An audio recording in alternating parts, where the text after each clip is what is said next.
Jama'a mutanen jihar Zamfara, Assalamu alaikum. Sunana Atiku Abubakar. Ina cike da juyayin irin halin takaici da kuma kuncin da yanayin rashin tsaro ya jefa wannan jihar tamu mai tarin albarka. Taɓarɓarewar rashin tsaro ya sanya 'yan fashi da makamai suna addabar ku da sace-sacen dukiya da kuma halaka rayuwar al'umma.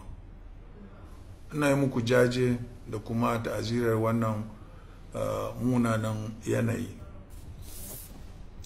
Ina kuma addu'a ga Allah madaukaki ya kawo mana ƙarshen wannan bala'i cikin gaggawa.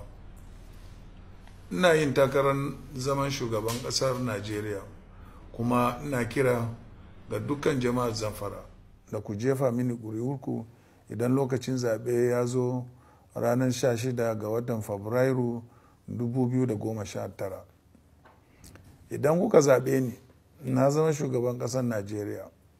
Na ɗaukar maku alkawarin cewa cikin watan farko bayan rantsar da ni zan ɗauki matakan tsaro da suka haɗa da turo rundunar mayakan Najeriya da 'yan sanda kamar 30,000 domin su kasance a kowane lungun jihar don tabbatar da an yi fatali da barayi da masu tada zaune tsaye. Cikin yardan Allah za mu tabbatar da kawo ƙarshen wannan zaman tashin hankali a cikin jiharku. Lokacin da aka yi zaɓe a jihohin Ekiti da Oshun, shugaban ƙasa ya tura rundunar sojoji da 'yan sanda 30,000 domin biyan bukatar siyasa. Amma ya yi biris da kuma nuna halin ko in kula da irin mayuwacin halin tsaro da yake addabar mutanen jiharku.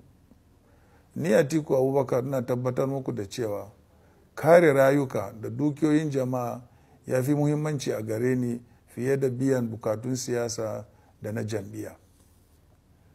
Ina yi muku fatan alheri da kuma addu'a ga Allah ya albarkaci jihar Zamfara ya kuma ba mu zaman lafiya da wadatar arziki.